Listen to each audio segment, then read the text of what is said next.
Hello. This is not one of my usual videos, but I decided to take a little bit of a change and maybe make a really short video, maybe about 10 minutes, to talk about do a game review instead. Recently because of COVID, we're all like at home. I recently got a free trial to Apple Arcade, so I decided to try some of the games on there, and what one of the games is this game you see here on the screen, Star Trek Legends. I didn't want to play the trailer because I don't get got flagged with copyright. Um, so that's kind of why I'm not hitting play here. As you can see, that's the title screen that they got there. It's a pretty good title screen. I think I like it better. So I am not really gonna do a full review. I'm just gonna, like I said, talk about it briefly for a few minutes. I kind of used to play this other game on from the iTunes store that's available. It's also for Google Play, called Star Trek Timelines, and I think that a lot of it is a lot of well, I mean, even like the games that they have out there nowadays, a lot of games are just copies of other games, and this one is sort of like a copy of that game. It's a bit of a plot twist, so it's a bit of a mix between if you ever played Marvel's Avengers Alliance, where it's like you take turns and you have a team and you set your teams against the other team. So they kind of copied that idea, except they kind of just put it in Star Trek away team format. But it's basically like the same idea of the game. And the more you battle, the more you level up and whatever, you get experience. The same thing does happen in Legends, but with Legends, most of the time it's kind of just like you can just play the mission without actually using your crew, so your crew doesn't actually get experience. But you can do like a quick play of the mission where you just like get the items and you spend the energy and you get the items without actually having to go through step by step of the mission. But your crew doesn't level up that way. But you're not that your crew member gets a lot of XP in Star Trek Timeline just from playing the mission, anyways. So I would say for this game, you get a medium amount of experience points, so that's not too bad in terms of that. Uh, where you kind of because it is uh, somewhat redundant where you got to keep running through the missions again and again. So they got like status screens as well to kind of show you what kind of power ups you got.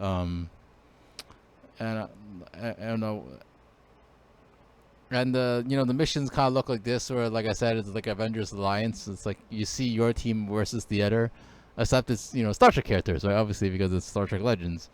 And just like Star Trek Timelines, they got crew from many different Star Treks. So they got the original series, maybe even Picard. And they got like Discovery. If like if you see like the main screen, it's like it shows you Kirk, Picard, and like Burnham, and as the preview screen before the main screen that loads up, where it shows you like the company and it makes and stuff like that. So that's kind of like how it goes. And there's also like you actually get to see like animation and fighting sequences, which is also a part of the game. Which I also put on like really fast speed because I don't really want to have to see it like in it adds a bit of a dynamic to the game, but doesn't really do much for the game other than just being like a visually like appealing kind of thing. Like mostly it's just all aesthetics, right? So but at least you see something happening rather than just this text showing you, oh, you completed this action, whatever, like you do in like timelines.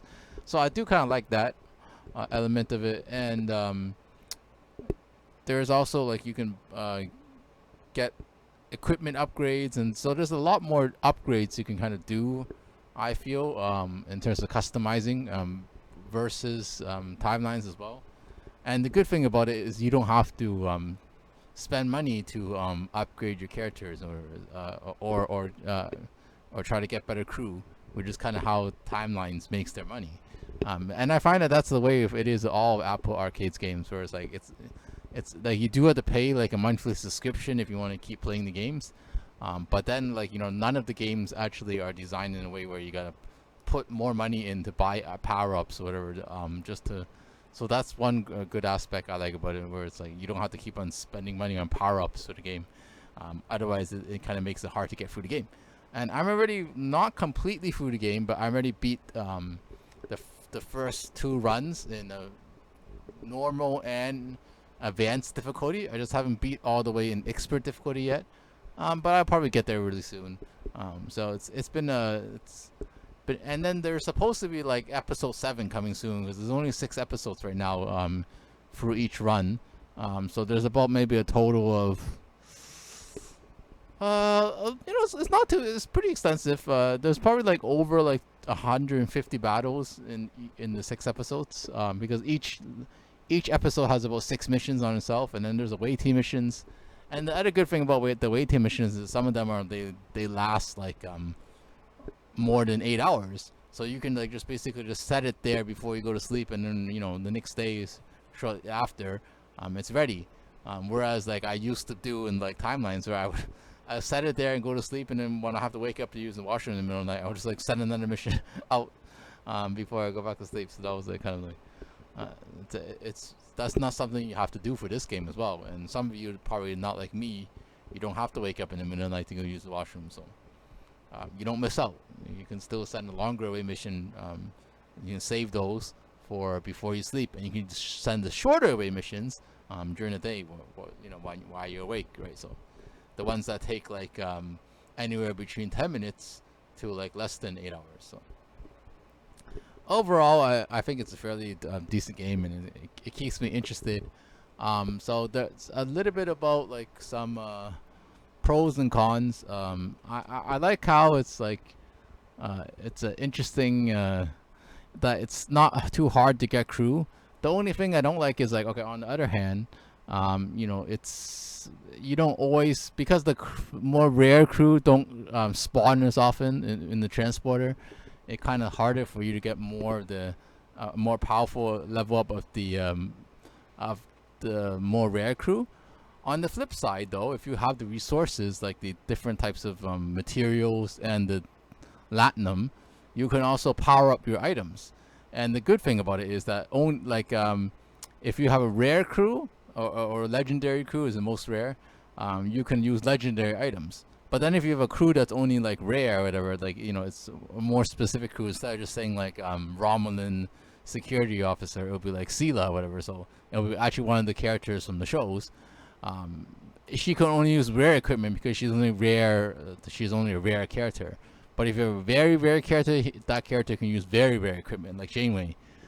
So that's another thing about the game. So even though that Janeway may not come as often to the powering up, you can get more better items to power her up with. So she can use more powerful items. So that's another thing that's different about that. So it's a different way of powering up. It's not a flat way of powering up, sort of more stagnant and linear as it is in timelines compared to that game. And I also like how you can go for there's actually some missions, and then there's some good, interesting cutscene animations after each episode as well. So, and then there's actually like even a voiceover, which is not something they had in timelines. I know I'm comparing to that game a lot because it's it's sort of like a copy or like a different version, a different layout of a similar game. So that's kind of why I'm doing such a pretty one-to-one comparison of the two. But that's kind of like how I see it with that kind of run through. So so it has that cutscene, whereas like when you finish an episode or like one of the special missions in the timelines, it'll just give you like a text or like conversation between and just show you like a picture of the character, which they don't the cutscenes are mostly like inanimate, like the still as well, but with at least the voiceover kind of makes it look like somebody's talking, right, actually, or somebody with actual voice in there. And then like the graphics are, I find that they actually show you the background of what's happening, just instead of just like a text communication between the two of the characters, right? So there's a bit more of a storyline, I find, that I actually do pay attention to follow while I'm playing the game compared to when I'm playing timelines, because it's just like I don't want to just read text. It's not very lively, I guess you can put it that way. So overall, I think that, I guess maybe because it's a change and something new. Right now I'm actually playing that a lot more, and I'm not really playing timelines as much anymore. So that's how it is. But overall, I think it's an interesting game to take up, especially if you're a Star Trek fan. I did also try from the iTunes store Star Trek Armada, but I didn't really like it that much, so it wasn't really for me. So I only played it for like maybe 20 minutes, and I haven't actually gone back to it yet. And it's also because I don't want to really. I guess I didn't really want to progress on a new game that I haven't started yet. Because you spend so much time like just leveling up and getting through the missions or whatever. So once you're invested in the game, it takes time to, and then you can keep playing, through it, right? But with that game, it's like I didn't want to I didn't want to start from fresh and have to like invest a lot of time before I really start to get powerful in that game. So I guess that's another reason why I dropped it pretty quick. Whereas like timelines, I already had some time invested in it, and like many years ago, I started playing that game, and I just continue playing it from where I left off because my account is still saved on the iCloud. So that's sort of how that one is. Anyways, that's the end of the review for this. And look, keep in touch with the channel. There's gonna be other videos out talking about some hockey stuff and other things going on. And as soon I will be releasing my talk about like the end time passages, and I decided to go over the book of Daniel. I think unless I change that as I go through it, but I think that's the passage I'm gonna decide to stick with. The last chapters of Daniel to talk about some end time prophecy. So I'm gonna use that for it in my other video that's coming out in June. All right.